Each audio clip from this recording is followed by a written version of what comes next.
నమస్తే ఫ్రెండ్స్, ఈరోజు chicken gravy curry ఏ విధంగా చేయాలో చూపిస్తాను. ఇదిగోండి చికెన్, ఇది 1/2 కిలో తీసుకున్నాను. దానికి సరిపడా 2 మీడియం సైజు ఆనియన్స్ తీసుకున్నా అండి. అలాగే కొంచెం కరివేపాకు తీసుకున్నా. ఒక టమాటా, ఒక మీడియం సైజు టమాటా తీసుకున్నా. ఇప్పుడు కర్రీ ఏ విధంగా చేయాలో ప్రిపేర్ చేసుకున్నాం. స్టవ్ వెలిగించి ఒక ప్యాన్ పెట్టుకుని ఆయిల్ పోసుకోండి. ఆయిల్ కొంచెం ఎక్కువనే పడుతుందండి.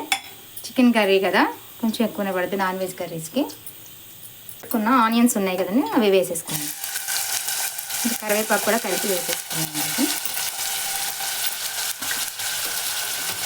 ఒక 2 పచ్చిమిర్చి అండి తుంచి వేసుకోండి. వీటిని బాగా ఏగనివ్వండి. మూత పెట్టి ఒక 2 నిమిషాలు మగ్గనివ్వండి. ఇదండి మూత తీసి ఒకసారి మళ్ళీ కలుపుకోండి. ఇది కొంచెం చూడండి, ఆనియన్స్ వేగుతున్నాయి కదా, ఇలా వేగుతున్నప్పుడు కొంచెం పసుపు వేసుకోండి. ఫస్ట్ ఇవన్నీ కట్ చేసి పెట్టుకున్న టమాటాలు వేసేసాను. ఒకసారి మళ్ళీ మగ్గనివ్వండి.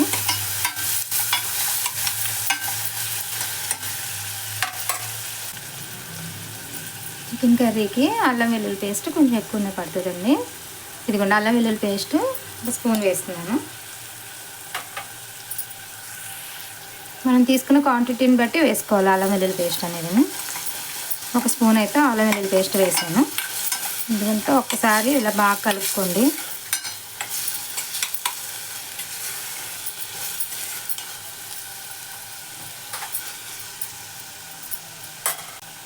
సాల్ట్ వేస్తున్నాను.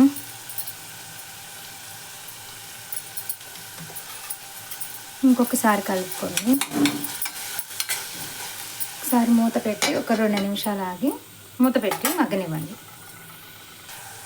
ఇదిగోండి ఈ విధంగా మగ్గిన తర్వాత, ఇదిగోండి ఈ విధంగా మగ్గిన తర్వాత కడిగి పెట్టుకున్న చికెన్ వేసేస్తున్నాను. చికెన్కి చూపిస్తున్నానండి. ఈ విధంగా అంతా కూడా ఒకసారి బాగా కలుపుకోండి.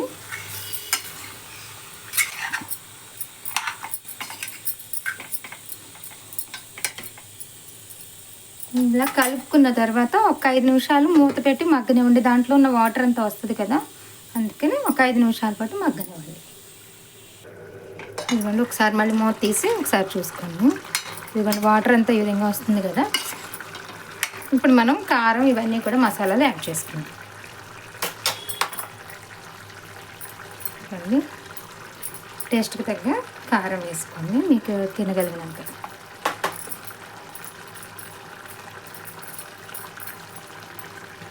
జీలకర్ర పొడిని 1/2 టీ స్పూన్ వేసాను. 1 టీ స్పూను ధనియాల పొడి,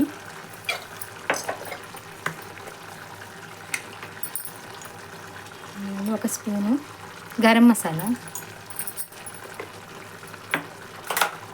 ఒకసారి బాగా కలిపేసుకోండి.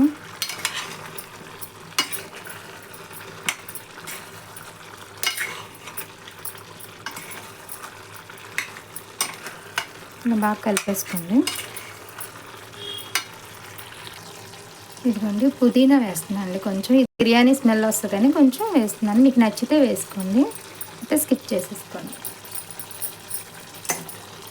ఫ్లేవర్ బాగుంటుందని పుదీనా వేస్తున్నాను అండి. అంత బాగా కలిపేసుకొని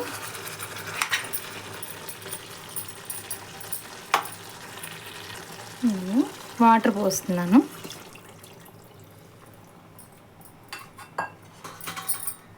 ముక్క ములిగే వరకు వాటర్ పోసుకుని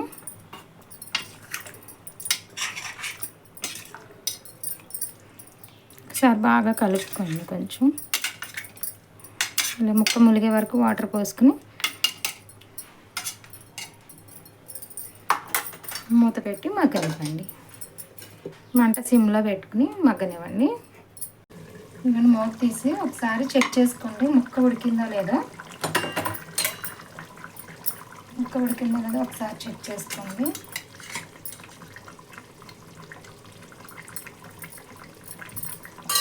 ఉడికిపోతే ఇదిగోండి గరం మసాలా, ఇది చికెన్ మసాలా పొడి, ఇది వేసేసుకోండి. చికెన్ మసాలా పొడి అండి. ఒకసారి కలుపుకొని మంట సిమ్లో పెట్టేసుకోండి. ఇంకా ఒకసారి బాగా కలిపేసుకుని 2 నిమిషాలు ఉడకనివ్వండి. కొంచెం వాటర్ లాగా ఉంది కదా, అందుకని కొంచెం ఉడకనివ్వండి.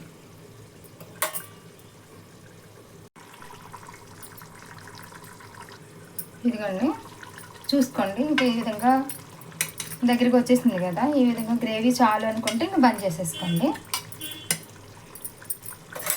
ఈ బంద్ చేసుకునేటప్పుడు కస్తూరి మేతి అండి, కస్తూరి మేతి ఒక స్పూన్ అలా వేసుకోండి పైన, చాలు.